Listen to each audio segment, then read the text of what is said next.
Nouveau volet de notre série de la semaine, comment mieux vivre avec une maladie grave?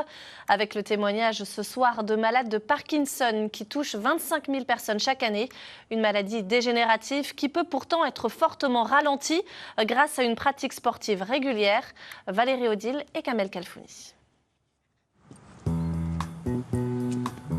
Tous les matins ou presque, Marie-Paul marche pour lutter contre sa maladie. Il y a 10 ans, elle a été diagnostiquée Parkinson. 2 km à pied, c'est le minimum pour en ressentir les bénéfices sur ses raideurs articulaires et ses tremblements. Ça fabrique de la dopamine et c'est ce qui manque dans le cerveau. Donc du coup, on tremble moins et on a plus mal. Les symptômes peuvent s'atténuer, voilà, bien s'atténuer. Donc c'est bénéfique, tout bénéfique. Il faut dire que Marie-Paul est particulièrement active. 1 à 2 fois par semaine, elle suit un cours d'activité physique adaptée proposé par France Parkinson et animé par Fernando, coach spécialisé. On passe sur la pointe des pieds. Pointe des pieds, on y va. Talon, dernière. Par rapport à la maladie de Parkinson, l'équilibre, c'est une des choses les plus difficiles à gérer. En tout cas, on travaille quand même pas mal à niveau d'équilibre et on va travailler aussi beaucoup sur la souplesse. Parce que la souplesse, c'est ça qui va permettre aussi à diminuer un peu la douleur au niveau des raideurs. Les raideurs, c'est une constante chez les malades de Parkinson, que ce soit aux articulations, mais aussi à la mâchoire ou encore dans toute la jambe, comme pour Christian. Alors j'ai l'impression que le pied il est collé au sol. Et c'est ça pour faire démarrer, pour redémarrer. Et la gym, vous êtes pour ça? Oui, on est plus libéré. On n'a pas le blocage des membres pour démarrer. Je suis transformée.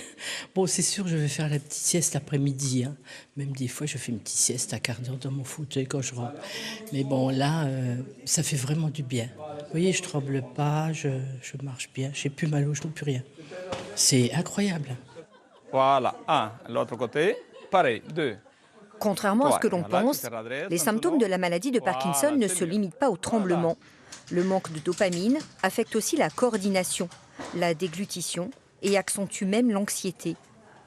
Mais plusieurs études bien connues des neurologues prouvent que l'activité physique régulière ralentit la destruction des neurones grâce à la sécrétion de dopamine. On arrive à refaire fonctionner les connexions entre les neurones par une activité qui fait plaisir, par une activité physique, par une activité sportive, par une activité de loisir. Et donc, à la fois au niveau du fonctionnement cérébral, mais également tout simplement au niveau physique, en étirant des muscles, en faisant de l'entretien musculaire, en travaillant la coordination, on va finalement améliorer les symptômes de la maladie. Encore faut-il que cette activité se fasse de façon régulière et entraîne un minimum de fatigue physique. 3 fois par semaine, ce sera le bon timing pour moi. On ne se dissipe pas. Allez, 11. Et ce n'est ni Marie-Paul ni Christian qui diront le contraire, car depuis qu'ils pratiquent une activité régulière, ils ont grandement amélioré leur quotidien. C'est un truc tout bête, hein. Monter sur une échelle, changer une ampoule. Bon, ça paraissait impossible avant. Je dormais peut-être 4 heures par nuit. Et là, maintenant, je dors 3 ou 4 fois 2 heures. Tout dépend de la journée.